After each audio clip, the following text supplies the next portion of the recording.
9월 19일 화요일 정봉주의 품격시대 첫 번째 이슈 들어가겠습니다. 이명박 정부 시절 국가정보원에서 여론조작 댓글부대를 운영한 혐의로 민병주 전 국정원 심리전 단장이 구속됐습니다. 하지만 법원은 함께 영장이 청구된 전 국정원 직원과 외곽팀장의 구속영장은 모두 기각했는데요. 이 문제와 관련해 세 분 모시고 말씀 나눠보도록 하겠습니다. 고재열 시사인 기자 자리하셨습니다. 네, 안녕하십니까. 예, 조대진 변호사 자리하셨습니다. 안녕하십니까. 예, 계속 구속영장이 기각돼요? 네, 그렇습니다. 뭐 이따가도 말씀드리겠지만 그 조금 더 기준에 따라서 이렇게 영장이 기각되는 것 같지는 않고요. 좀 저도 이제 여러 가지 조금 생각을 하게 하는데요. 어쨌든 관련된 수사 방향에 따라서 좀 이런 방향이 좀 영장이 좀 되는 것 같다라는 생각도 듭니다. 예, 알겠습니다. 최민희 의원님 자리하셨습니다. 예. 안녕하세요. 지역에서 별명이 파란 나비예요? 네, 왜요? 파란 나비. 파란색은 민주당 상징이고요. 아하. 그리고 제가 나풀나풀 잘 다닌다 그래서 파란 나비입니다. 아, 그것도 좋지만 또 최민희 의원이 한번 훑고 지나가면 나비 효과로 전 지역이 행복해진다. 네, 나비 효과는 좋은 거거든요. 네. 예, 버터플라이 이펙트. 발음도 뭐 좋으십니다. 제가 나비 옆에서 나풀나풀 발음 좀 해봤습니다. 고재열 기자님, 네, 날마다 댓글이에요? 네. 예. 드디어 그런데 국정원이 이제 자존심을 회복했죠. 왜냐하면 이 댓글 사건의 본가인데 그동안 반계에 있는 국방부 사이버사령부 530 심리전단 단장만 구속되고 정작 예. 이 국정원 심리전단 단장은 구속 안 됐었는데 이번에 민병주 전 단장이 결국 구속돼서 구속됐죠, 이제. 예, 자존심을 살렸습니다. 예.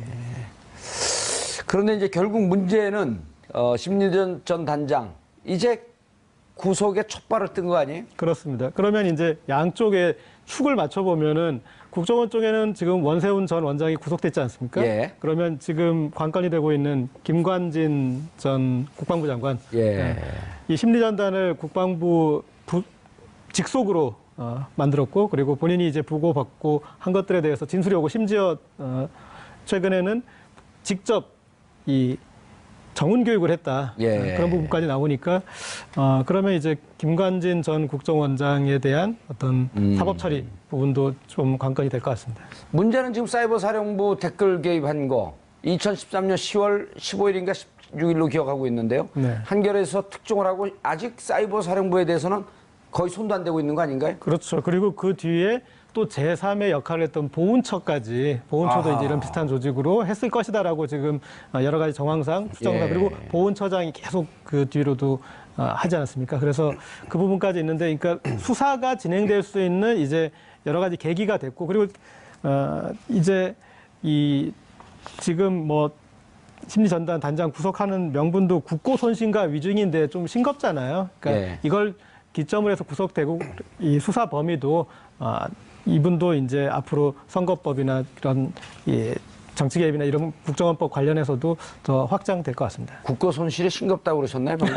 싱겁지 않습니다. 근데 이제 가장 법 중에 형법 중에서 가장 형량이 센 법이에요. 예. 국고 손실이.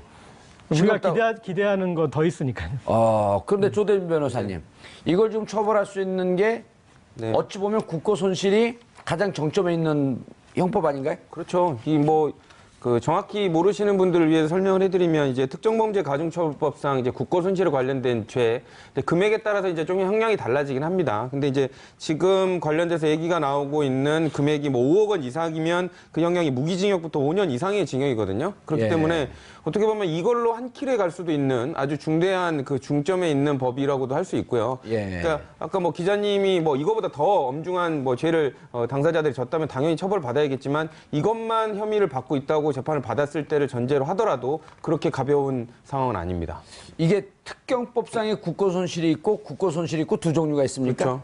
특경법상의 국고 손실은 뭐죠? 이건 지금 특경법상의 국고 손실은 아니잖아요. 그러니까 일단 뭐 그 부분 사실관계를 좀 봐야 될 것 같긴 한데요. 특경법상의 국고 손실 어디에 네. 그러니까 내용을 설명해 주시죠. 일반적으로 구성 요건은 거의 비슷합니다. 근데 다만 이제 특경법이라든지 이런 특정범죄에 관련된 부분으로 이렇게 좀 세분화해 놓죠. 그러니까 관련돼서 같은 구성 요건이긴 하지만 더 처벌을 받아야 될 이런 경우에 있어서는 행동 양태를 좀 세분화해 놓는다든지 예. 이런 경우들이 있는데 이 부분은 아마 검찰이 이제 조사를 하면서 구성 요건에 관련된 부합 여부를 판단을 할 겁니다. 근데 이제 특경법상의 국고 손실은 5억서부터 50억까지 구간이 하나 더 있어요. 그렇죠. 그다음 50억이 넘는 경우는 그래서 특경법상에 더 형이 약하더라고요. 그 부분은 조금 판단을 해봐야 될 것 같긴 한데요. 그러니까 그 부분은 기소를 하는 입장에서 예. 이제 어떻게 보면 뭐 처벌을 위한 법은 아니지만 관련돼서 어떻게 좀 효과적으로 이렇게 징벌을 할 수 있는 방법을 이제 기소 측에서 기소하는 검사 측에서 아마 선택을 할 것으로. 우리 그 시청자분들이 이걸 굳이 자세히 알 필요는 없다. 아닙니다. 그렇진 않지만 예. 제가 이제 조금 더 세분화해서 다음 시간에 제가 설명을 좀 오늘 자세히 준비가 안 돼 오셨나요? 아닙니다. 그런 건 아닙니다. 아니 특경법상의 국고 손실과 일반 국고 손실을 잘 구분을 못 하겠어요. 네, 그렇죠. 근데 제가 지금 법안을 보면서 말씀드리기가 좀 그래서 제가 조금 자세히 그래서 코멘트. 어쨌든 근데 특경법상의 국고 손실은 5억서부터 50억 구간이 하나 더 있고 50억이 넘어가는 경우. 근데 지금 국고 손실인 경우는 5억이 넘어가게 되면 네. 5억이 넘어가게 되면 5년 이상 무기징역까지. 네. 그러니까 일반적으로 이제 그 금액이 넘어갈 걸 상정으로 해서 이제 특별법에서는 더 가중 처벌을 하거든요. 예. 그러니까 형법에 관련해서도 뭐 횡령 배임이 있지만 특별법이 뭐 자본시장법이라든지 이런 법에 있어서도 더 가중 처벌하게 돼 있는 것처럼 구성 요건은 아마 동일합니다. 근데 다만 특정 경제라든지 특정 범죄에 관련돼서 더 이런 부분들을 구간을 만드는 것은 처벌의 효율성을 위해서 좀 세분화해 놓은 것이라고 보시면 될 것 같습니다. 근데 지금 그 기소한 건 아직 기소하진 않았죠. 네, 지금 혐의를 받고 있는 겁니다. 혐의인데 지금 혐의가 국고 손실 혐의가 들어가 있나요? 네, 들어가 있습니다. 네, 들어가 있고 위증도 들어가 있습니다. 원세훈 원장이 이것까지 끼면은 못 나오는데 살아생전 전에. 지금 뭐 원세훈 국정원장이 지금 막 여러 개로 고발이 되고 있지 않습니까? 근데 예. 사실상 원세훈 국정원장이 그 지금 날아오고 있는 투망에서 피해 나갈 가능성은 거의 적다고 보여집니다. 웬만한 투망에는 교집합으로 아마 다 걸리실 겁니다. 예. 최민희 의원님, 네. 원세훈 국정원장, 심리전 단장, 사이버 외곽팀. 이게 어디까지 갈 줄 모르겠어요. 그러니까 뭐 지금까지 나오는 거 보면 저는 이걸 이제 일부 언론이 보도를 할 때 예. 실체가 드러날까?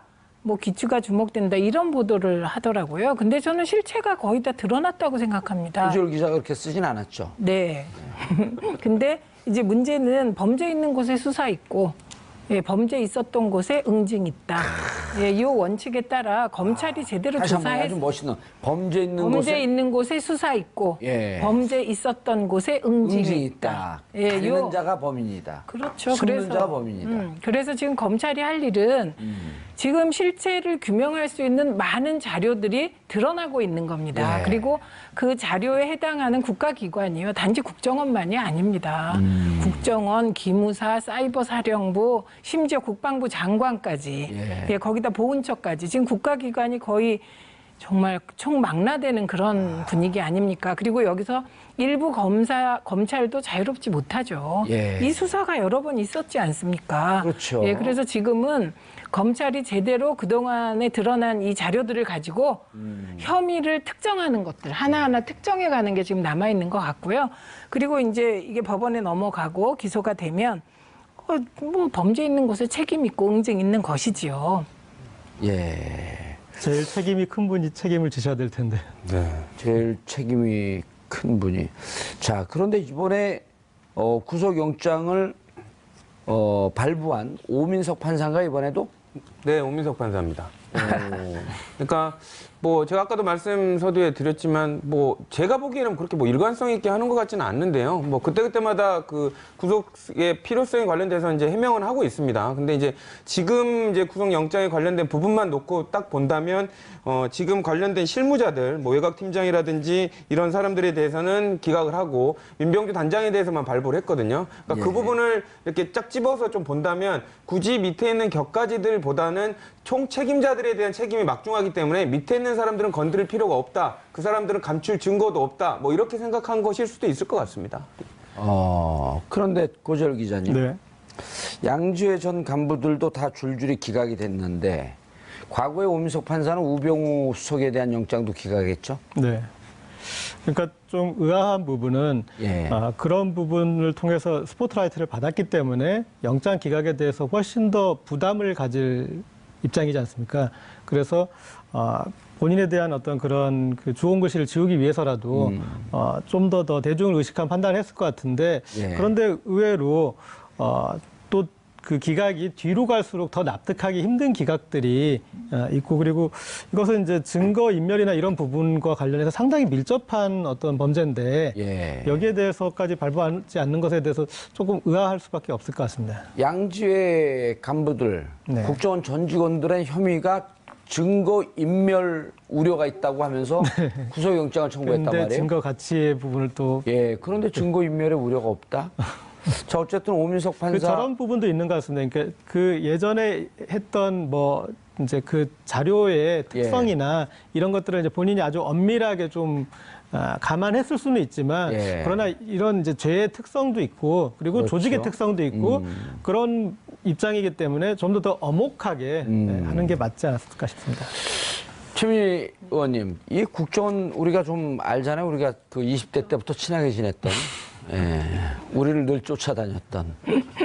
그런데 지금 어찌 보면 국정원 전직 직원들이지만 이분들이 자신들이 죄가 얼마나 심각한지 모르지 않을 것이고 그렇다고 한다면 또 증거인멸이나 이런 거에 꽤 수가 능한 사람들인데 물론 불구속 수사, 불구속 재판이 원칙이긴 하지만 이분들은 특별히 이게 구속을 시키지 않아야 한다? 이게 국민적 감정에 의해서는 좀 예.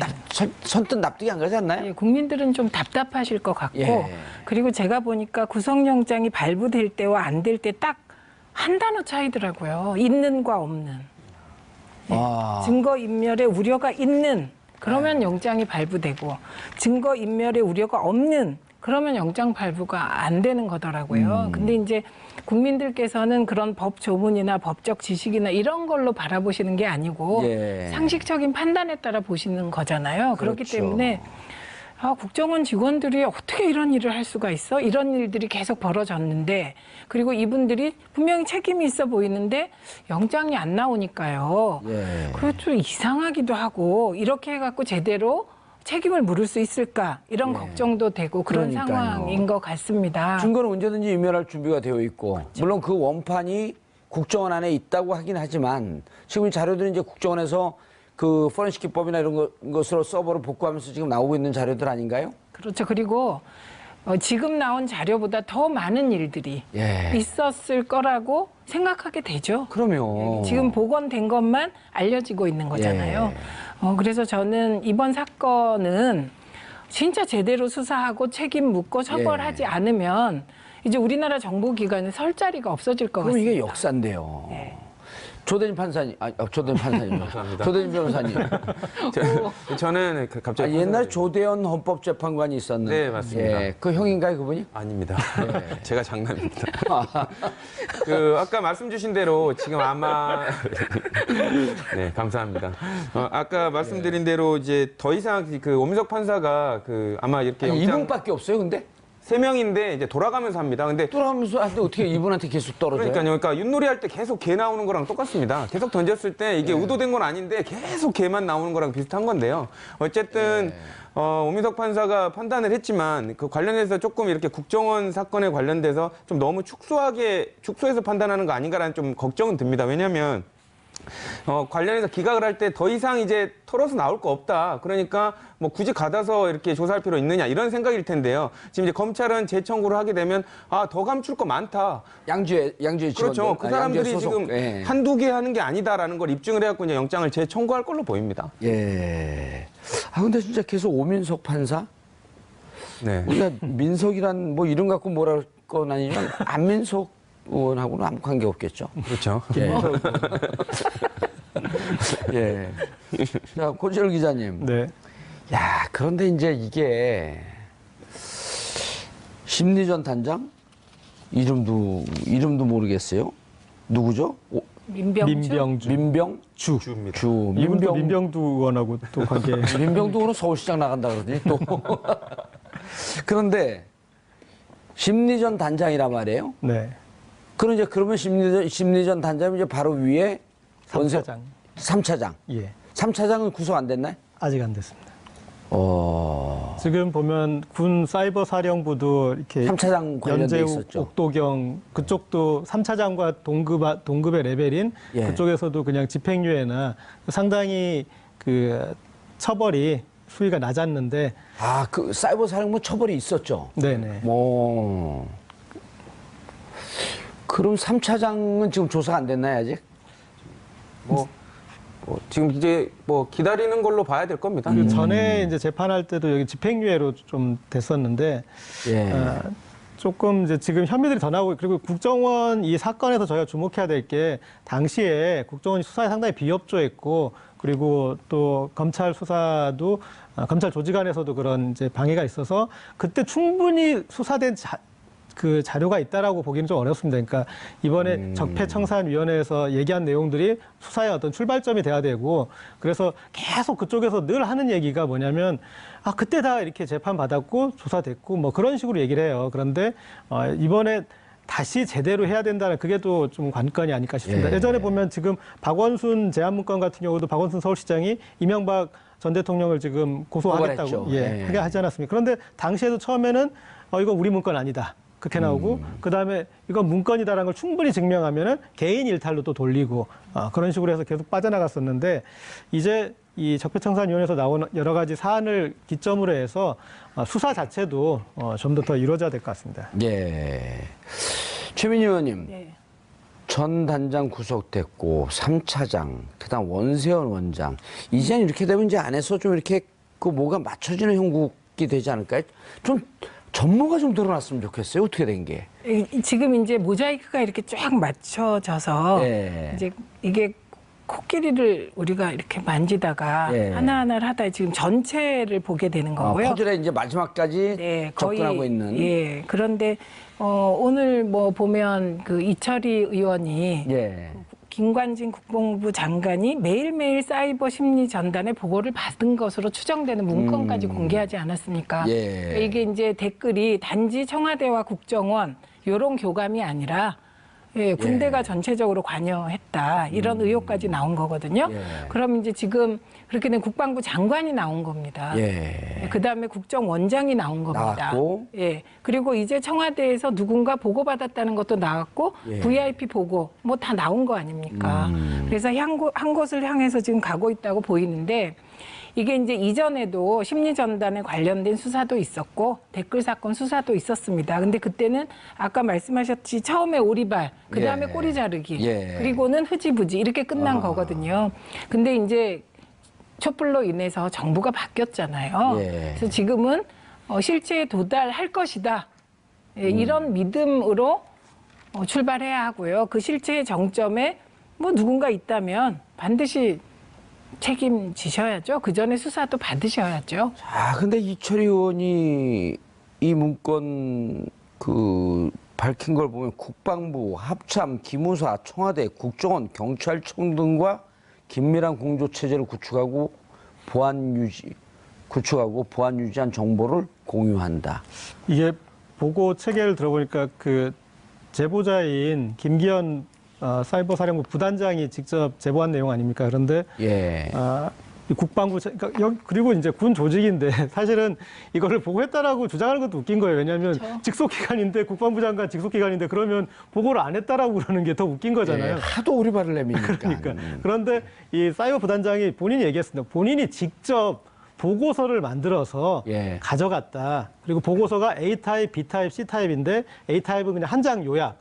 그다음에 B타입은 한 서너 장짜리. 그다음에 C타입은 이제 9장짜리 이렇게 자료까지 해서 국방부 장관, 합참의장, 국방부 정책실장 이렇게 직접 전달하는 방식이고 그다음에 장관 이런 이제 없을 때는 이제 보좌관이나 이런 사람이 열어보면 안 되니까 봉한 상태 그대로 회수까지 하는 예. 그런 시스템이에요. 그러니까 증인도 있고 그런 방식도 다 있는데 보고를 받았다는 걸 왜 증명해야 되는 건지. 그러니까 보고를 안 받았다고 그러면 그런 국방부 장관한테 가던 게 본인이 안 보면 자연스럽게 소멸해버려야 되는 거잖아요. 예. 예. 그런데 그런 보고를 안 받은 지시를, 그러니까 이거를 만들지 말라는 지시를 했냐를 해서 그러면 그 본인이 부적절한 것이니까 인터넷에 독약을 푸는 일인데 그 사이버 부단장이 인터넷에 독약을 푸는 일이라는 표현을 했어요. 근데 그 일을 그럼 장관이 막아야 되는 일을 안 막은 거잖아요. 예. 그러니까 거기서부터 이거는 보고를 안 받았다라는 거를 그 보고를 받았다는 걸 증명해야 되는지를 예. 저도 이유를 모를 정도로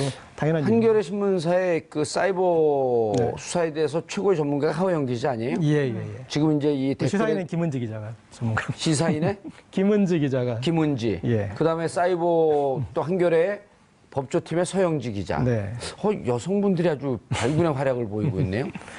김은지, 서영지. 예, 좀 꼼꼼하게 들여다볼 부분이 많으니까요. 근데 이제 하영 기자 표에 따르게 되면 그때 당시 이제 문서를 만들어서 네. 검은 가방에 넣어서 블랙백인가 뭔가 이런 데 넣어갖고 전달했다는 거거든요. 예. 그 구체적인 증언까지 나왔단 말이에요. 그렇죠. 예. 그럼 이제 원세훈 원장 나왔고, 김관진 장관 나왔고, 김관진 장관이야말로 이명박 대통령, 박근혜 대통령을 관통하는 국방 거기다 라인. 또 중요한 게 있습니다. 뭐냐면 내부는 그렇게 봉투로 그런 봉해서 가져갔고 청와대로 보내는 거나 그런 부분은 시스템으로 보냈다고 했었습니다. 네. 어떤 시스템이요? 예, 그래서 전산 시스템으로 보내고 그래서 이제 그쪽에서 에러가 나서 이렇게 안 왔다 그러면 연락이 와서 그런 연락을 했다고 그러니까 그쪽으로는 이제 시스템으로 갔으니까 어떤 로그 기록이나 그런 것들이 남아있지 않겠습니까? 예. 보고 체계가 시스템으로 있었다는 거였습니다. 야, 그러면 이제 최 의원님 네. 두 분이 나왔어요. 죄송합니다. 두 사람이 나왔어요. 국정원장 구속되어 있고, 그다음 이제 김관진 이분도 구속되겠네요. 이렇게 되면. 그러니까 수사를 제대로 하면 예. 그렇게 예상이 되죠. 그리고 김관진 장관은 박근혜 정부 때는 안보실장 했잖아요. 그렇죠. 안보실장 그런데 했었죠. 그때 그 여러 가지 뒷얘기가 있었습니다. 그렇게 뛰어난 건가? 그리고 그렇게 국방부 장관 하다가 다시 다음 정부의 안보실장을 한다는 거는 이게 뭐지? 이런 얘기들이 좀 있었습니다. 그럴 뿐만 아니라 저는 이렇게 생각합니다. 만약에 이명박 대통령이 이런 어마어마한 일이 예. 군과 경찰과 국정원과 기무사와 사이버 사령부와 그 모두가 다 관여하는 엄청난 국기문란 사건이 벌어지고 있었는데 그거를 대통령이 몰랐다. 그럼 이건 또 어떻게 된 거냐, 이게 나라냐, 이런 얘기를 할 수밖에 없다고 봅니다. 근데 조대진 변호사님, 몰랐다라고 할 수 있어요. 그렇죠. 몰랐다라고 하게 되면 그것을 최종 책임자가 원세훈, 김관진 두 분이 써야 되는 거거든요. 그렇죠. 끝까지 의리를 지키고 무기징역으로 가는 게 낫겠죠. 근데 이제 이거는 일반인들이 바라보는 것과 법조인들이 바라보는 것과 좀 다른데요. 이 정도 증거가 나오고 뭐 장관이 뭐 결재한 문서까지 나왔다. 뭐 제 의뢰인이면 모르겠지만 희망을 좀 줄 수도 있겠지만 사실상 제3자적인 법조인이 본 그 관점에서는 뭐 이미 끝난 사건이라고 봐도 될 정도로 이미 중요한 증거들이 나와버린 겁니다. 그렇기 때문에 사실상 그런 의뢰인들한테는 저희들이 그런 얘기를 하죠. 뭐 조사는 열심히 최선을 다해서 하겠지만 마음의 준비는 어느 정도 하시는 게 좋을 것 같다라는 얘기를 드립니다. 그 정도로 중요한 자료들이 많이 나오고 있습니다. 중요한 자료를 보는 거예요? 네. 박원순 시장 자료는 심각한가요? 제압문건. 그 이름도 제압문건 아니었습니까? 제압. 박원순 시장을 제압하라. 네. 그러니까 보통은 그런 문건을 작성하더라도 이 제목에서는 그래도 행정조직이기 때문에 순화시켜서 이렇게 하죠. 박원순 시장 동향 및 주변 상황. 네. 뭐 그런 정도로. 그렇죠. 이제 이명박 정부의 문화계 블랙리스트 초안이 됐던 그 보고서도 문화 권력 균형화 전략이라고 그런 식으로 표현하잖아요. 근데 정말 얼마나 이 박원순 시장에 대한 어떤 뭐 이게 증오인지 아니면 그런 경계심인지 그게 사무쳤는지 보고서마저 그렇게 지었던 건 상당히 의아했던 것 같습니다. 내용이 어떻게 돼 있는 거죠? 박원순 시장 제압. 박원순 시장 제압 문건은 지금 이제 박원순 시장에 대한 뭐 여러 가지 사찰 자료 이런 게 들어가 있었던 것인데요. 저는 박원순 시장에 대한 그런 제압 문건이 작성되고 지침이 나오고 이랬던 것은 그건 박원순 시장에 대한 분노라기보단 두려움이었다고 생각합니다. 왜냐하면 요 사이버 사령부나 요 댓글이 집중됐던 시기가 보면 대체로 선거 시기, 국가적으로 큰일이 있었던 시기, 이런 시기인 것이거든요. 그래서 박원순 시장을 사찰하게 된 것은 박원순 시장이 서울시장으로 당선되던 그 시기, 그 재보궐선거 시기부터 11년 10월 26일에 있었던 재보궐선거였었죠. 그렇죠. 예. 그러니까 그때 이제 조금씩 상황이 구야권이죠. 지금 예. 우리가 여권인데 조금씩 기가 사는 그런 분위기에 핵심에 박원순 시장이 있었던 것이죠. 아, 나 무슨 수가 있었는데. 네. 예. 먹꼼수. 모꼼수. 자, 근데요. 구실 기자님. 네. 오늘 언론과 인터뷰에서 이명박 측 관계자 한 분. 황당하다. 전국 상황에 일희일비해서 대응할 생각 없다. 네. 상당히 꼼꼼하신 분들로 알고 있는데 할 말 없. 이명박 측 또 한 분. 대한민국 대통령이 그런 것을 보고받고 지시할 정도로 한가한 자리가 아니다. 그런 것이라고 이렇게 폄하할 정도는 아닌데 국정원, 그 사이버 당시로 사령부, 보면 이를테면 기무사. 저런 거 아닙니까? 이 군 사이버 사령부 사령관이었던 이제 연재욱 같은 경우에 연재욱. 예. 예. 그분이 이제 그렇게 보고하는 입장이었잖아요. 예. 그런데 그분을 청와대 국방비서관으로 데려가잖아요. 예. 그러니까 사이버 사령부에서 국방비서관실로 보내서 보고받는 책이었거든요. 예. 그런데 거기로 더 끌어당길 것처럼, 그러니까 그런 것이라고 한 거에 대해서 너무 관심이 그 당시에는 많으셨던 거죠. 예. 이분이 이제 떠나니까 잊어버리셨나 본데, 본인이 상당히 관심 가졌던 사안이시니까. 연재욱 씨는 참여정부 시절에 청와대 근무했었잖아요. 그렇죠. 그랬죠? 네. 그래갖고 제가 안 데리고 있어서 잘 모르겠어요. 참여정부의 부역자라 그래갖고 한동안 물을 먹고 있었어요. 예. 예. 그러다가 그래서 더 사이버 사령부로 열심히. 갔다가 청와대 이제 국방비서관으로 가는 네. 또 연재 후임도 또 마찬가지 과정이고요. 예, 예. 그래서 무척 자기 아꼈던 분들을 잘 기억을 못 하나 봐요. 그렇죠. 그렇기도 그리고 하고. 이제 앞으로 기억하시게 예. 하시면 될 것 같고, 재밌는 건 이제 박원 서울시장 같은 경우에는 이렇게 제야에 있을 때 또 이 이명박 대통령이 좀 건드려가지고 예. 시장을 해야겠다는 마음을 먹게도 하지 않았습니까?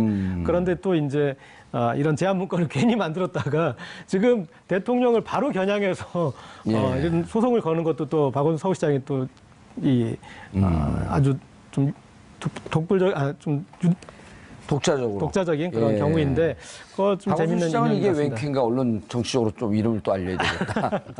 당하신 게 있는데 좀 이렇게 이 정도는 하실 수 있어야죠. 긍정적으로 봐줘야 될까요? 예. 책임을 물어야죠. 책임 그리고 물어야죠. 이제 이런 걸 보고 자기 정치를 한다고 하지만 저는 자기 정치를 잘하고 있는 케이스로 봅니다. 그다음에 이 이명박 대통령 측의 답변 있잖아요. 예. 그 답변을 한마디로 얘기하면 동문서답이다 이렇게 얘기할 수 있습니다. 유체이탈 확보. 그렇죠. 그러니까 구체적으로 하나하나에 대해서 이게 사실에 가까움으로 대응할 수 없기 때문에 나오는 태도입니다. 예. 황당하다. 내용이 없잖아요. 그렇죠. 역으로 예. 겁을 먹었다고도 볼 수 있을 것 같습니다. 그렇게 볼 수 있습니다. 대통령 직이 떠났다고 뭐 마음대로 이렇게 농단하는 듯한. 예. 근데 지금은 그렇게 기꺼이 농단해도 기꺼이 받아들일 수밖에 없는. 그렇죠? 네. 똑같은 평민들인데. 예. 예. 국회의원도 떨어지고 정치도 못하고. 한 번 국회의원은 영원히 국회의원입니다. 그렇죠. 이른바 해병대 국회의원이라고. 자, 그리고 대한민국 대통령이 그런 것을 보고받고 지시할 정도로 한가한 자리가 아니다. 대통령 재임 시절 금융위기 극복과 원전 수주 등을 위해서 아침부터 밤늦게까지 일했다. 이것만 했나요? 4대 강도 했죠. 그렇죠. 자원외교도 했죠. 자원외교 다 사기. 그다음 방위산업에도 관계돼 있죠. 사자방. 그것도 좀 나와야 될 것 같은데요. 뭐 조사하면 줄줄이 나올 것으로 보입니다. 예. 관련된 부분들이 나올 것으로 보이고, 이게 아까 말씀 주셨지만 두려움의 방증인 것 같기도 하고요. 모든 사람들이 조사받기 전에 의향을 물어보면 다 이런 발언들 보입니다. 아무렇지도 않은 듯. 고소고발이 빗발친 이제 이명박 대통령 포토라인에 쓰냐, 검찰 조사 받냐, 그게 관건 아니에요? 사실상 검찰의 그 좌표에는 이명박 대통령이 들어가 있을 걸로 보입니다. 왜냐하면 실제로 그 밑에 있는 원세훈 국정원장이라든지 민병주 심리전 단장에 대한 뭐 구속영장이 지금 발부된 상태이기 때문에 이런 정도면 이명박 그 대통령에 관련돼서 이명박 전 대통령에 관련돼서 좌표에 당연히 들어가 있고요. 관련해서 어느 정도까지 조사라고 부를 건지 그런 부분만 아마 고민하고 있을 걸로 보입니다. 검찰의 좌표 들어가 있다. 근데 서면 조사 이런 거 하나요? 근데 서면 조사를 하기에는 너무나도 양이 방대해서 그 정도까지 예우로 갖춰지지는 않을 것으로 보입니다. 예. 서면 조사할 가능성도 있다고요?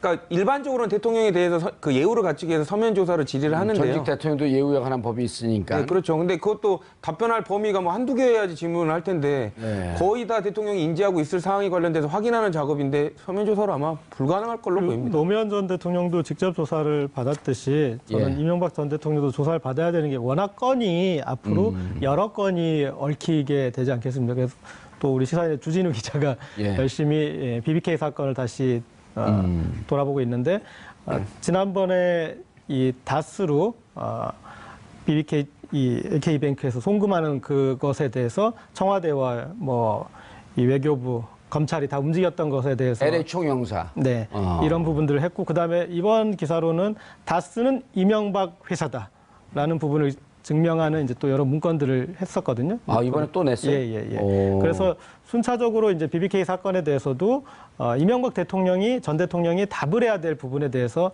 논점들이 형성되고 있으니까 예. 그래서 한 번에 그냥 오셔가지고 예. 이게 아싸라게 한번 조사 받으셔야죠. 다스가 이상득, 김재경 두 분의 회사가 아니고 이상은 예. 이상은 아니, 예. 이상은이죠. 이상은 김재경 두 분의 회사가 아니고 이명박 회사였다라고 한다면 네. 다스에서 190억 투자를 한 BBK도 실질적인 소유자는 네. 이명박 전 대통령이었다. 그렇습니다. 이런 공식이 성립되는데요. 네. 저희가 그래서 다스는 이명박 회사 여기서 물음표를 느낌표로 바꾸는 보도를 했습니다. 주진우 기자는 그거밖에 그 뒤엔 뭐 다른 건 주지 않아요. 그냥 저기 이명박 바라기로 아, 이명박 바라기. 예. 박바라 이명박 바라기. 저것도 자꾸만 전화 갖고 아주 힘들어 죽겠어요. 자, 조대진 변호사님, 검찰 포토라인에 쓴다, 안 쓴다? 100% 씁니다. 아. 그리고 안 나오면 그게 더 그 국민들을 위한 조금 신뢰인 거라고 생각하고요. 본인이 대통령 되시고 나서 노무현 대통령을 이렇게 세우지 않았습니까? 예. 그러면 본인이 억울하거나 뭐 의심되고 그런 부분이 있으면 서가지고 떳떳하게 조사를 받는 게 국민한테 할 도리 아닐까요? 우리 전통 가요 있잖아요. 엽전 열단양. 안 나오면 쳐들어간다. 아니, 그렇죠. 엽전 열단양. 방문을 해서라도 조사해야 된다고 봅니다. 예. 아니, 방문하고 모시고 와야죠. 그렇죠. 예. 최민희 의원님, 네. 이게 정치적 보복이다. 이렇게 볼 수 있나요? 이렇게 증거들이 차고도 넘치는데? 그러니까 이게 정치적 보복이라는 말은 그냥 그 야당의 프레임입니다. 그리고 이 정치적 보복이라는 말이 이번에 처음 나온 것도 아닙니다. 예. 이 보복 정치는 사실 그 김대중 전 대통령이 대통령 되면 보복할 거다. 이 얘기를 정말 가장 많이 듣고 그로 인해서 많은 피해를 보신 분이에요. 예. 그런데 이제 보통 정치적 보복이다. 그리고 이게 정치 쟁점화 시켜서 뭔가 얻을 게 있을 때 하는 것이죠. 예. 근데 이번 건은 증거가 차고 넘치는데 이 차고 넘치는 증거를 놓고 정치 보복이다 하면 이 프레임은 통하기가 어려울 것으로 보고요. 예. 그리고 이제 이게 정치 쟁점화 되면 이게 물타기가 되잖아요. 그리고 이제 언론이 동원되고 일부 예. 언론이 그렇게 되지만 이번 건은 피해받은 사람들이 있고요. 예. 예, 연예인 블랙리스트 같은 경우 82명이 피해자가 있지 않습니까? 그래서 그 피해자들이 책임을 요구하는 것이기 때문에 이건 보복 프레임으로는 뭐 설득이 안 될 것 같습니다. 그리고 예. 보복이라고 하면은 이 지금 현 정부가 너무 업무 태만인 거죠. 국민이 원하는 보복 수준을 생각했으면 지금은 차마 그쪽에서 보복이란 말을 입에 담을 수 없을 정도로 이제 사법 처리나 예. 이제 어떤 기소나 이런 게 출발 지점인데 고재열 기자님, 네. 그 국정원 TF팀이 설정했던 13개 과제 중에는 노무현 대통령 논두렁 시계도 아직 들추지도 않았어요. 예. 도대체 누가 그 얘기를 흘렸는지. 그리고 그때 당시에 누구죠? 그 우병우 이인규 당시 중앙지검장이었었죠. 중수부장. 중수부장이 뭐라 그랬냐면 이후에 얼마 전에 인터뷰할 때 네. 2015년인가요?